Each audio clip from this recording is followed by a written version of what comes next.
In the Middle Ages, finding a partner wasn't as simple as swiping right on a screen or sending a clever message.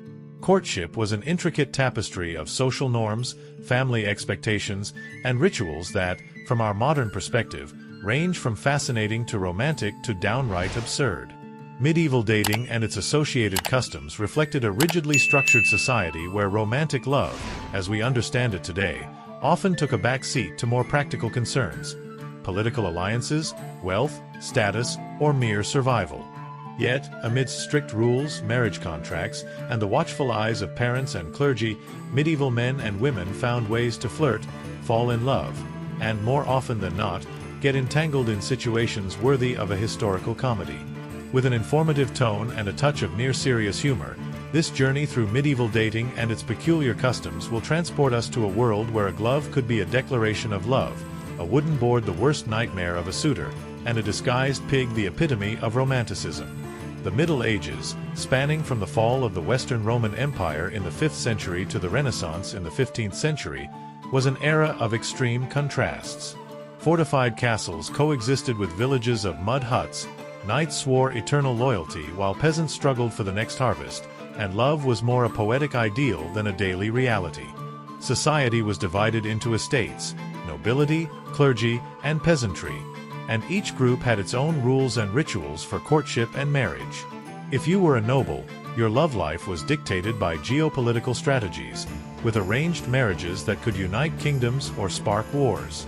If you were a peasant, the priority was finding someone who could share the burden of agricultural labor without too many complaints. But regardless of social class, customs related to love and marriage were steeped in peculiarities that today would make us laugh, shudder, or at least be grateful we live in an era with fewer wooden boards in the bedroom. For nobles, courtship was less a matter of the heart and more a chess game with political stakes. Marriages were tools for forging alliances, consolidating territories, or avoiding conflicts. A prime example is the marriage of Eleanor of Aquitaine to Henry II of England in 1152, following the annulment of her union with Louis VII of France. It wasn't love at first sight but a strategic maneuver to unite the powerful Duchy of Aquitaine with the English throne. In these circles, modern dating was unthinkable. Courtship was a formal process, negotiated by parents, advisors, and sometimes even the king himself. The future bride and groom, often teenagers, barely knew each other before the wedding, and their personal opinions rarely mattered.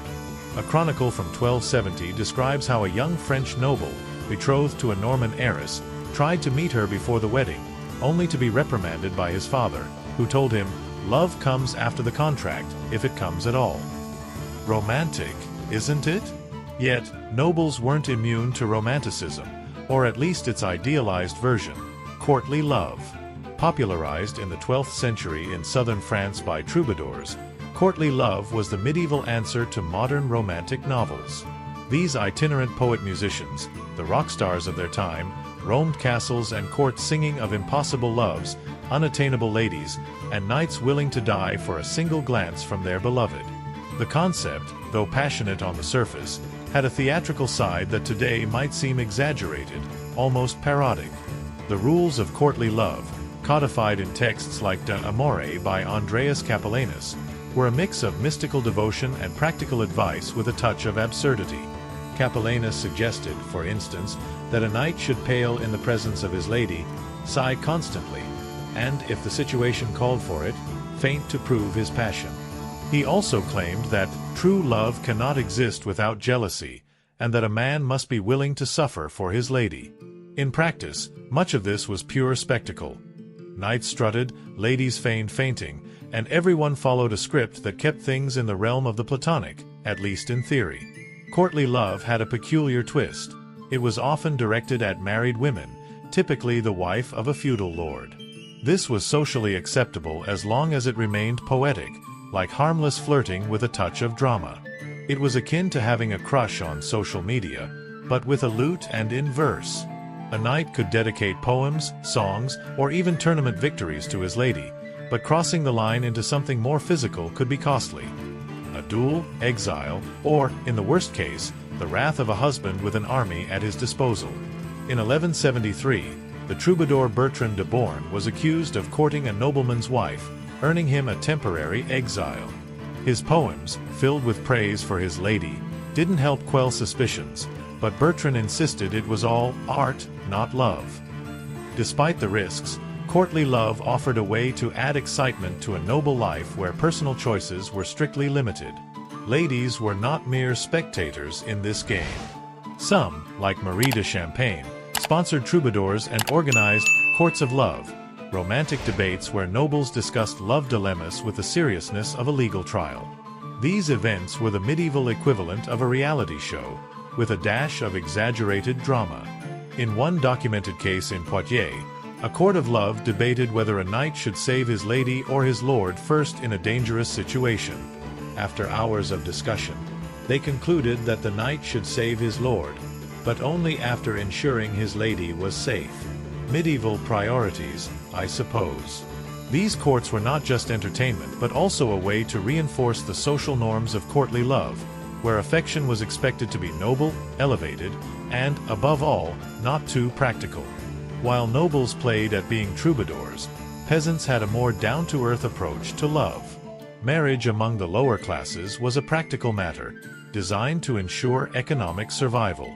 Families would gather to assess dowries, which could range from a couple of chickens to a plot of land, and decide if the match was viable. But this didn't mean romance was absent. Dating among peasants often happened at communal events like fairs, religious festivals, or during fieldwork. Group dances, where young people could exchange glances and brush hands, were a golden opportunity for flirting, though always under the watchful eyes of elders. In a 13th-century English village, a chronicle describes how a young man tried to impress his beloved during a communal dance, only to trip and fall into a mud puddle. The young woman, far from mocking him, helped him up, and the couple eventually married.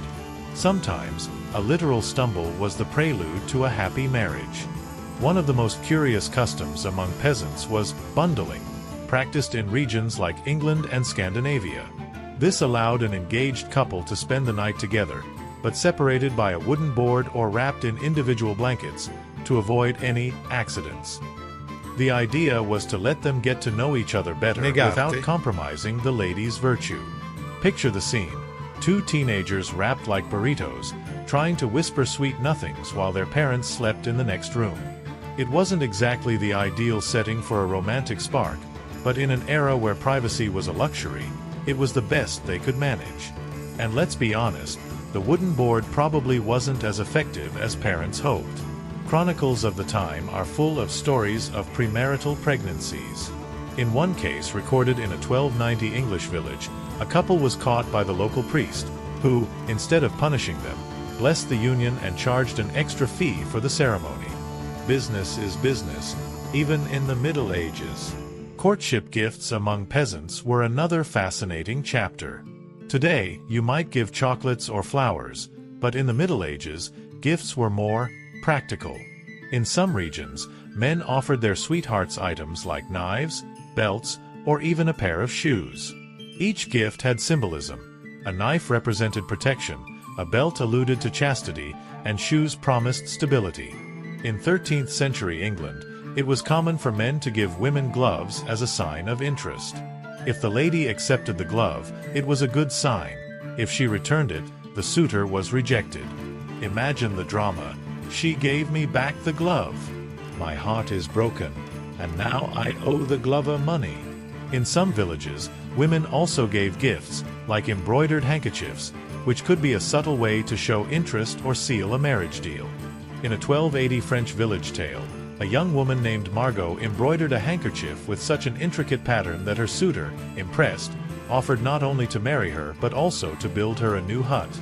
It's unclear if the marriage lasted, but the handkerchief was surely the talk of the town. Fairs and religious festivals were the medieval tinder for the lower classes. During events like St. John's Feast or market fairs, young people had a rare chance to socialize without constant family supervision. In some French regions, there was a game called shoe tossing, where men competed to throw a shoe as close as possible to a stake in the ground. The winner, a woman from the village, could choose her champion for a dance or, in some cases, something more. It sounds harmless, but in an era when shoes were heavy and rough, tossing one accurately must have been quite a challenge. Group dances were also a perfect excuse for flirting. A brush of hands, a stolen glance, or a misstep could spark a relationship, or a brawl between rival suitors, especially if the fair's wine flowed too freely. In a 1260 chronicle, a festival in a German village ended in a scuffle when two men fought over the right to dance with a young woman named Hilda.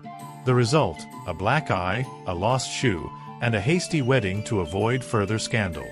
Marriage, for both nobles and peasants, came with a set of rituals that could be as elaborate as they were perplexing. Among the nobility, weddings were displays of power and wealth. In 1382, when Richard II of England married Anne of Bohemia, the ceremony included feasts lasting days, nightly tournaments, and extravagant gifts like jewels and horses.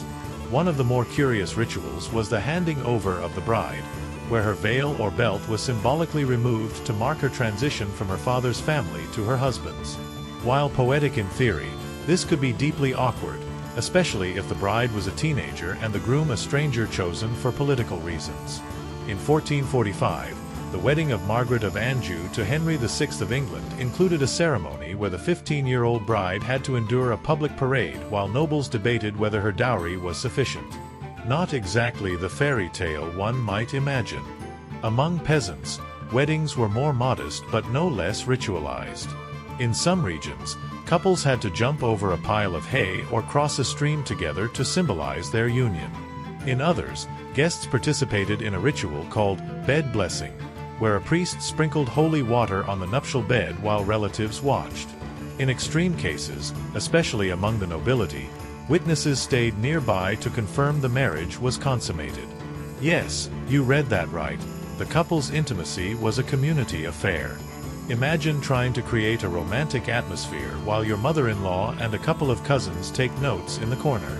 In a 14th century English chronicle, a noble couple was so pressured by witnesses that the groom, exasperated, shouted he'd finish the matter in a field if they didn't leave him alone. The story doesn't say if he followed through, but the witnesses likely thought twice before insisting again. The Catholic Church, as the arbiter of medieval morality, held tight control over marriage. The rules were strict. You couldn't marry someone too closely related, which sometimes included distant cousins, and you needed a papal dispensation to bypass this restriction. In the 13th century, for example, King John of England had to obtain a dispensation to marry Isabella of Angoulême due to their distant kinship. Marriages were also prohibited during certain liturgical periods, like Lent or Advent, which could delay weddings for months. Chastity before marriage was the ideal, but in rural communities, it wasn't uncommon for couples to engage in trial marriages, living together before formalizing the union. If all went well, or if the bride became pregnant, they married. If not, they parted ways, though the woman often faced social stigma. In a documented case in France, a young woman named Jean was expelled from her village for refusing to marry after a failed trial marriage, though it later emerged that the suitor had stolen one of her chickens, which probably didn't help his case. Superstitions also permeated courtship and marriage. In England, marrying in May was considered bad luck, associated with the pagan goddess Maya and infidelity. Brides carried herbs like rosemary to ensure fertility or ward off evil spirits. Engagement rings, often simple iron bands inscribed with phrases like Amor vincit omnia, love conquers all, were common, though not as glamorous as today's. In some regions, brides wore heart-shaped amulets or small reliquaries with supposed holy relics to ensure a happy marriage. And let's not forget love curses, like the English practice of placing an old shoe at a crossroads to wish bad luck on an ex. It's unclear if it worked, but it surely helped blow off steam. In one curious case, a Yorkshire woman was accused of witchcraft for performing this ritual but defended herself, saying she only wanted her ex to trip over his own arrogance. The judge, apparently impressed by her wit, let her go with a warning. Among medieval love stories, few are as famous as that of Abelard and Heloise, a 12th century couple who defied their era's norms. Abelard, a brilliant philosopher, and Heloise, his talented student, fell passionately in love in Paris. Their secret romance led to a pregnancy and a clandestine marriage, but Heloise's uncle, furious, ordered Abelard's castration. Heloise ended up in a convent, but their love letters, full of passion and pain, testify to a love that transcended circumstances. In one letter, Heloise writes, "I would rather be your mistress than the wife of an emperor." It's like a medieval soap opera, but with more Latin and less dramatic music. Their tragic story inspired generations of poets and lovers, reminding us that even in the Middle Ages, love could be a powerful force. Tournaments were the perfect stage for noble courtship.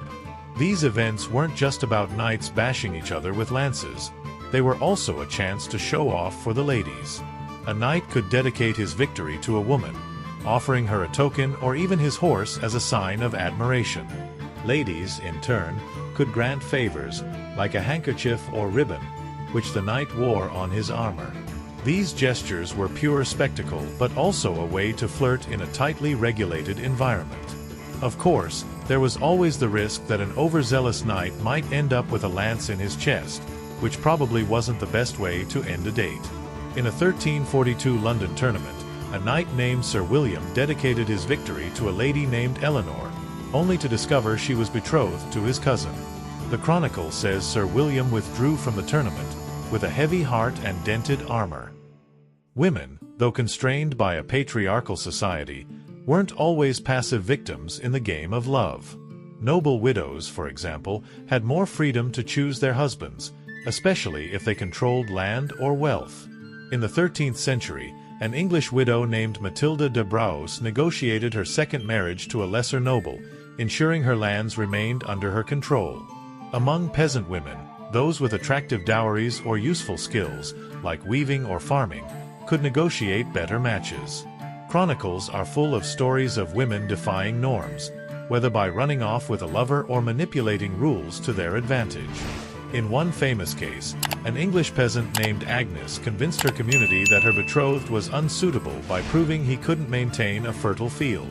The man was replaced by a more competent suitor, and Agnes earned a reputation as cunning as a Genoese merchant. Strange customs didn't end with marriage. In some regions, there were rituals to undo engagements, like publicly returning a courtship gift. In others, couples turned to spells or potions to attract love, though often with questionable results. In medieval France, a love potion might include ingredients like pigeon blood or crushed herbs, likely more effective at scaring off a suitor than winning them over.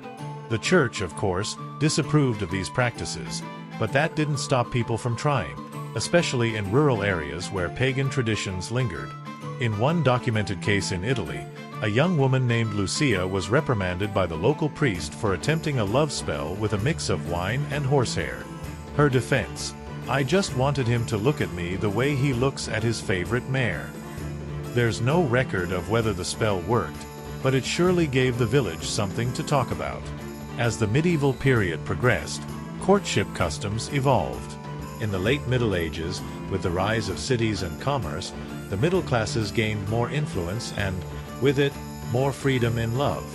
Guilds, for example, organized dances and events where young people could meet, a proto-version of modern dating. In Italian cities like Florence, wealthy merchants adopted more sophisticated customs, like exchanging gemstone rings or hosting pre-wedding banquets. Yet old traditions persisted.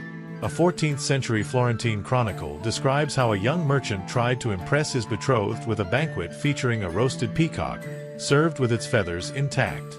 The bride, apparently allergic to feathers, sneezed through the entire dinner, but the marriage went ahead, probably with fewer feathers in the future. In Northern Europe, Norse sagas offer a glimpse into Viking courtship customs, which, though technically from the early Middle Ages, deserve mention. Vikings weren't just uncivilized barbarians. Their courtship rituals were surprisingly structured. A marriage proposal might involve detailed negotiations over the dowry, known as munder, paid by the groom to the bride's family.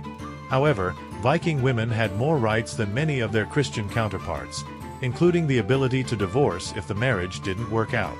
In an Icelandic saga, a woman named Gudrun divorced her husband because he failed in bed, a scandalous reason for the time that shows women could have a voice in their relationships. In another case, a Viking woman named Frydis, daughter of Eric the Red, negotiated her own marriage to a merchant, ensuring he provided her with a ship for her expeditions. It wasn't exactly a fairy tale romance, but it shows that love, even among Vikings, could be a practical negotiation. In the Byzantine courts, courtship was more refined. In Constantinople, imperial weddings were state affairs, with ceremonies involving processions, chants, and exotic gifts like silks or jewels. Yet even in this sophisticated setting, there were odd customs. Byzantine brides often wore a symbolic chastity belt, not for literal use but as part of a ritual emphasizing purity. In a famous case, Empress Zoe, known for her multiple marriages in the 11th century, insisted that her third husband, Constantine IX, swear loyalty in a ceremony involving a gem-encrusted golden belt. The Chronicle says Constantine, somewhat bewildered, accepted the belt but muttered he'd prefer a horse. Zoe, apparently unfazed, carried on. Regional differences in courtship customs were vast. In medieval Spain, under Islamic influence, the courts of Al-Andalus developed a poetic approach to love, with poets like Ibn Hazm writing treatises like The Ring of the Dove, blending passion and philosophy. In Al-Andalus, elite women often participated in poetic gatherings, where they could subtly flirt with men through verse. In contrast, in rural Christian Europe, courtship was more direct. In Scotland, for example, there was a tradition called hand fasting, where a couple clasped hands and pledged commitment for a year and a day. If all went well, they married formally. If not, they parted ways without major consequences. In one recorded case, a Scottish couple split after hand fasting because the groom insisted his favorite cow sleep in their hut. The bride, sensibly, decided 3 was a crowd. The Crusades, starting in the late 11th century, also left their mark on courtship customs. Knights departing for the Holy Land often made vows of loyalty to a lady before leaving, promising to return with glory, and, hopefully, alive. These crusader vows blended courtly love with religious fervor. Ladies sent their knights off with small tokens, like locks of hair or scraps of fabric, meant to protect them in battle. In an account from the Second Crusade, a French knight named Guillaume carried a handkerchief embroidered by his beloved during the Battle of Damascus in 1148. According to the Chronicle, the handkerchief saved his life when an enemy arrow got tangled in it. Whether it was a miracle or sheer luck, we'll never know, but Guillaume returned to France and married the lady, likely with a great story to tell at the wedding. Widows held a special status in medieval society. In many regions, a widow with land or wealth could become a coveted prize but also a figure of power. In the 12th century, Ermengarde of Narbonne, a noblewoman from southern France, rejected multiple marriage proposals after being widowed, preferring to rule her territory alone. When she finally remarried, it was to a man who accepted her terms, an arrangement that scandalized some contemporaries. Among peasant women, widows also had more freedom than unmarried women. In one English case, a widow named Alice married a much younger man, sparking village gossip until she proved she could run the farm better than any man. The local chronicle says the marriage was surprisingly harmonious, likely because Alice didn't tolerate nonsense. Pagan influences also played a significant role in courtship customs, especially in rural areas. In regions like Scandinavia or Slavic lands, pre-Christian traditions blended with Christian ones, creating rituals the Church viewed with suspicion.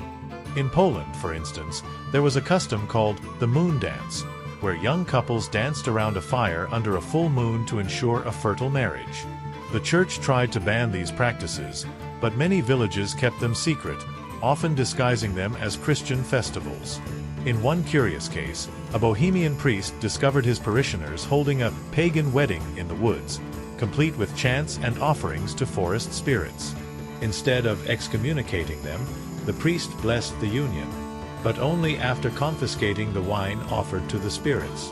Medieval pragmatism at its finest. Literary texts of the period also offer a window into courtship. Stories of the Knights of the Round Table, like Lancelot and Guinevere, popularized by authors like Chrétien de Troyes, idealized courtly love but also highlighted its contradictions. Lancelot, for example, devotes his life to Guinevere, King Arthur's wife, but their love is never fully consummated, reflecting the tension between desire and social norms. In contrast, fabliaux, short and often risqué French tales, offered a more earthy view of love. In one fabliau titled The Miller and the Maiden, a young woman tricks her suitor into believing she lost her virginity to a miller, only to reveal it was a test of his loyalty.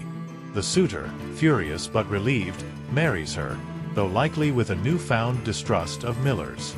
In the Islamic regions of medieval Europe, like Al-Andalus, courtship had a more poetic flair.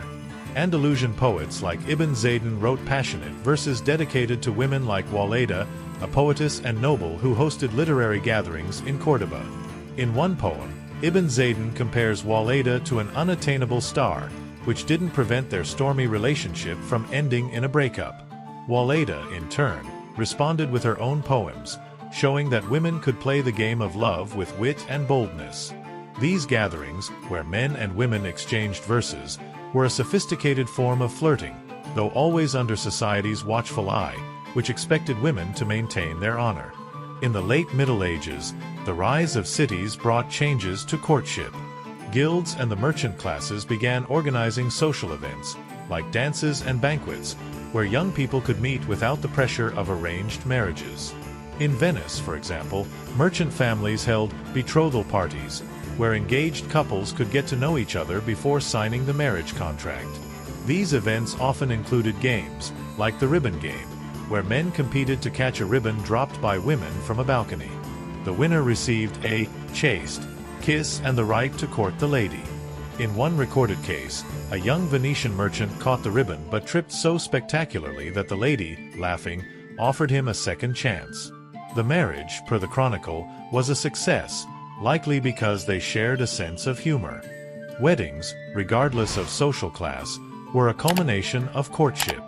In noble courts, weddings could last weeks, with tournaments, feasts, and parades showcasing family wealth. In 1396, the wedding of Isabella of Bavaria to Charles VI of France included a 12-course banquet, a tournament where knights dressed as mythical creatures, and a torchlight parade that nearly set the palace ablaze. Among peasants, weddings were simpler but no less meaningful. In some German villages, couples had to plant a tree together as a symbol of their union, a tradition that survives in some regions today. In one amusing case, a couple forgot to water their tree, which withered before the wedding, sparking rumors that the marriage was cursed. Fortunately, the couple lived happily, proving that trees don't always predict the future. The Church's role in courtship and marriage cannot be overstated. Beyond regulating who could marry whom, it also shaped attitudes toward love. In the 12th century, theologians like Bernard of Clairvaux argued that human love should reflect divine love, putting extra pressure on couples to keep their relationships pure. However, not all clergy followed their own rules. In some regions, priests kept concubines or even secret families, sparking scandals the Church tried to sweep under the rug. In one Italian case, a priest was caught secretly marrying his own daughter, leading to his dismissal, though villagers, grateful for his sermons, petitioned for his reinstatement. The Church, ever pragmatic, agreed, but only if he stopped officiating weddings. The Church's influence was also evident in courtship laws. In the 13th century, the Fourth Lateran Council mandated that marriages be public and performed before a priest, ending many secret unions that were once common. However, these rules weren't always strictly followed. In rural areas, couples often exchanged private vows in fields or under a tree, a practice known as clandestine marriage. These were valid in the Church's eyes but could cause legal issues if one party denied the commitment. In an English case, a young woman named Margaret claimed she had exchanged vows with a man in a forest, but he denied it before an ecclesiastical court. The dispute was settled when a local shepherd testified to seeing the couple kissing under an oak, tipping the scales in Margaret's favor. The man, less than thrilled, had to honor the marriage, likely learning to avoid oak trees in the future. Courtship customs also varied by gender. While men had more freedom to initiate courtship, women could be remarkably clever in their responses. In noble courts, ladies used subtle gestures, like dropping a handkerchief or sending a perfumed letter, to signal interest. In villages, women might use embroidery or cooking to impress a suitor. In a Provençal case, a young woman named Beatrice won her betrothed's heart with an apple pie so delicious that he, per the chronicle, swore to marry her even if he had to face a dragon. No dragons appear in the story, but the pie must have been epic. In another case, a German peasant named Greta embroidered a belt for her suitor with such an intricate design that he, impressed, offered to double the agreed dowry. The chronicle doesn't say if the marriage was happy, but the belt became a family heirloom passed down through generations. Class differences also shaped chastity expectations. Among nobles, a bride's virginity was a matter of family honor, and any rumor could ruin a marriage. In a French case, a noblewoman named Isabella of Flanders was accused of a secret affair before her wedding, leading to an investigation involving witnesses, letters, and even a judicial duel. The rumors were ultimately proven false, but the scandal tarnished her family's reputation. Among peasants, chastity expectations were less strict but not absent. In many communities, a premarital pregnancy wasn't a major issue if the couple married quickly, but a woman left alone with a child faced harsh social judgment. In a Spanish case, a young woman named Maria was abandoned by her betrothed after a pregnancy, but the community supported her, forcing the man to pay compensation in the form of 2 goats and a sack of wheat. It wasn't modern justice, but it was something. Courtship customs were also influenced by seasons and the liturgical calendar. Spring fairs and festivals offered flirting opportunities, while winter's long nights by the fire allowed couples to get to know each other, albeit under supervision. In some regions, like northern France, couples exchanged small gifts during St. Valentine's Day, a tradition already established by the 14th century. These gifts could be as simple as a dried flower or a woven ribbon but carried deep meaning. In one recorded case, a young man in Normandy gave his betrothed a red ribbon for Valentine's Day, forgetting he'd previously used it to tie a sack of barley. The bride, with a sense of humor, accepted it but asked that, next time, he choose something less smelly. The couple married and, per the chronicle, lived happily, likely with less barley in their gifts. The Crusades, beyond inspiring loyalty vows, also introduced new courtship customs. Knights returning from the Holy Land brought exotic items like spices, silks, and jewels, which became popular gifts among nobles. In an English case, a knight named Sir Thomas returned from the Third Crusade with a sapphire ring for his betrothed, Eleanor. The chronicle says Eleanor was so impressed that she accepted the marriage immediately, though she later learned Sir Thomas had spent all his money on the ring and had to borrow to pay for the wedding. Despite the debts, the marriage was happy, proving that a good gift could make up for a lot, even in the Middle Ages. In the early Middle Ages, Germanic and Celtic traditions left a deep mark on courtship, especially in regions like France, Germania, and the British Isles. In Germanic societies, marriage was an economic transaction, but there was room for affection. Germanic sagas describe men proving their worth through physical feats, like hunting a boar or winning a foot race. In a 6th century case, a Frankish noble named Clotario courted his future wife, Radegund, by offering her a stag he'd hunted himself. Radegund, who later became a saint, accepted the gift but saw it as a gesture of respect, not love. Years later, when Clotario tried to force her to stay in the marriage, Radegund fled and founded a convent, showing that even in the early Middle Ages, women could make bold choices.